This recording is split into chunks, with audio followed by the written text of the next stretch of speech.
So I've been playing outside for practically my whole life at this point, and by no means am I a professional or a competitive player, but at some point, I'd like to be. And when a player's character reaches max level and they start a new game plus or whatever happens, more often than not, they'll want their character to be remembered, and perhaps influence the actions of future players. And there isn't a better way to do this than by dropping some Easter eggs of themselves on the in-game map. And people have been doing this forever, from early image boards the alpha players used to post on, statues of former guild leaders, or even when players put their guild banner on seemingly inaccessible portions of the map. One of the most famous and classic Easter eggs are the Easter Island heads.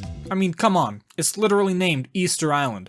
Not very elusive. This Easter egg can be found in the middle of the Pacific Ocean, one of the largest and most barren regions of the map, which makes it a prime spot for hiding secrets. No one is exactly sure how players got to this region, since it can be incredibly difficult to traverse unless someone has a high level in seafaring, but according to the lore left by players of the region, they were playing the Polynesian sailor build, which uses the canoe mount to travel around the Polynesian Triangle region of the map.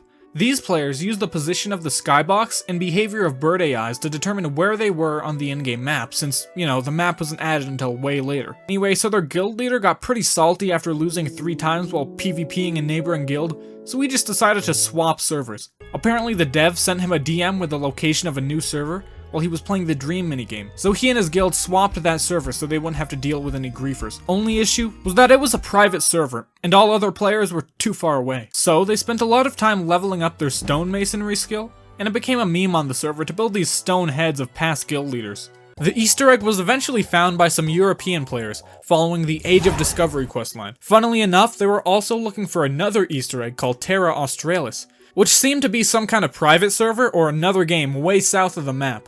A lot of players following the Age of Discovery questline thought that the land at the bottom of the map would have to be equal to the land at the top, because they thought the devs would, be fair and balance out the map with another continent or something. Turns out all that was down there was an unused portion of the early pre-alpha map that the devs left in. It's a pretty glitchy area of the map though, and your game can freeze up, so only the Scientist Guild hang out there. Back on Easter Island, however, the player Jacob Rajavine and his party got there during the yearly Easter event, and named the island accordingly. Also probably because of the cool Easter eggs. And they quickly took note of the hundreds of statues the players built. He and his party had a pretty heated gamer moment though once they got there, and they killed like 12 players, so. Sadly, once a bunch of other European guilds began to visit the island, their population really dropped. I mean, the players of Easter Island were so dedicated to the Moai building meme that they depleted nearly all of their resources, and as a result, there was a lot of infighting in their guild.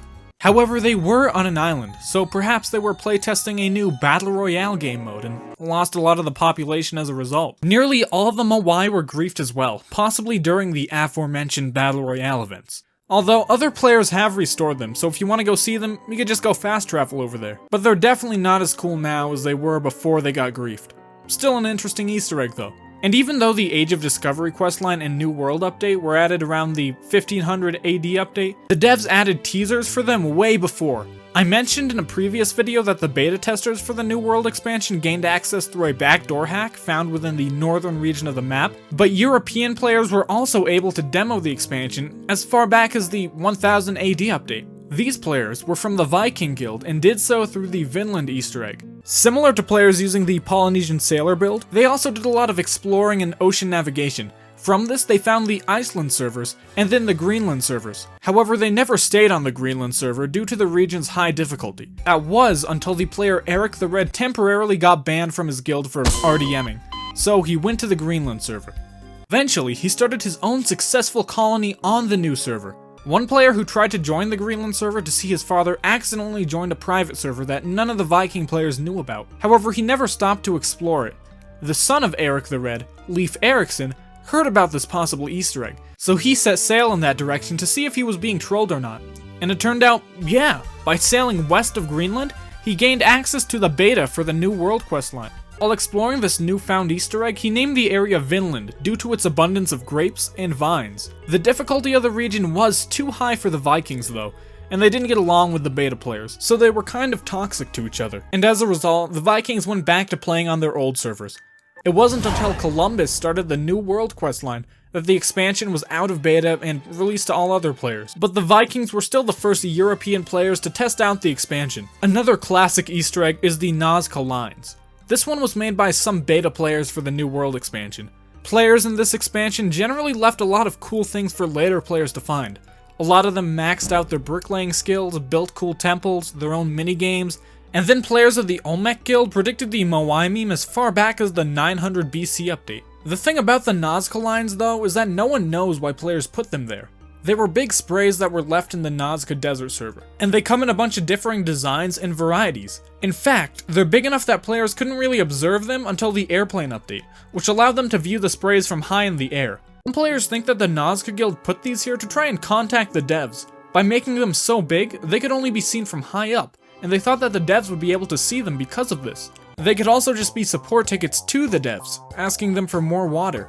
And some believe that they were just put there as markers to help them observe the game's skybox. Maybe they were even pieces of fan art of the game's skybox, because a lot of OG Outside players were really obsessed with how well the night sky is rendered. A favorite Easter egg of mine is the Terracotta Army. This Easter egg is a bunch of terracotta sculptures of warriors from the Chinese Guild. Builders really went all out to make it, building the warriors and even subclasses of the warrior. They even had statues of other classes like government officials and musicians. I don't blame them, the game does have an incredible soundtrack. The players buried all these sculptures underground and made them believing that they could glitch them into the New Game Plus, allowing them to help out their guild leader. And before this, previous guild leaders did a similar thing but with real players, though they didn't like losing their avatars early, so statues were used instead. The Easter egg was eventually found way later when players from the farmer class were digging a well, and they happened to stumble upon a dungeon that contained all of these statues. However, this is not the actual location of the guild leader. The actual tomb has not yet been opened. They fear that exposing the tomb to air may accidentally grief a lot of the figures, and cause their textures to go missing, as what happened with the other statues. But it potentially contains a whole lot more. So if any of you guys are up to the task and have a good way of getting into this dungeon, you could be the first one to complete it. I mean, the gimmick of the boss fight is pretty obvious. All the statues are gonna come to life and you're gonna have to fight a zombified version of Qian Shi Huang. A kind of weird Easter egg is the Voynich manuscript. This was a roughly 250-page book written in some unknown language. Might be weird Latin, might be Python, I wouldn't know. Even the game's best hackers have been unable to find what it really is. What we do know, however, is that it was written around the 1400 AD build of the game. The book contains many depictions of plants, people, and strange creatures. It could be a book of unused assets that were supposed to be in the game, or even references to another game the writer might be a fan of. Judging by the amount of plants, it's probably a guide to various medicinal crafting recipes, just written by a player who has a low level in the writing skill tree or one who was running a script to encrypt their writing. But there are also a lot of strange and exotic images of things that were never added to the game. So it could actually be some player's fanfiction that people have been overanalyzing all this time. Another possibility is that it was created by a troll who pretended it was a rare item and used it for trade scams. But really, no one actually knows what the document is. Players post on the forums all the time claiming to have solved, and a lot of these claims are debunked pretty quickly. If you have a high level in the cryptography skill tree, you can still try and solve it. Maybe it's even the start to a quest line and no one has gotten past the first task. Or, it could even be a teaser for the devs' next game. They have been silent for quite some time. Maybe they're working on something new. Outside 2 perhaps, or even the fabled Outside Battle Royale. Outside has a lot of Easter eggs and not all of them can be found in a single playthrough. At some point, we'll all reach that endgame, whether we max out our avatars or reach game over some other way. Our playtime is gonna be over. I'll probably never leave behind a giant stone head or discover a continent, so I'm just not gonna worry about it for now, and enjoy the game. It's probably easier that way. Also, devs, if you guys are listening, can you add Luigi as a playable character in Outside 2? I'd appreciate it.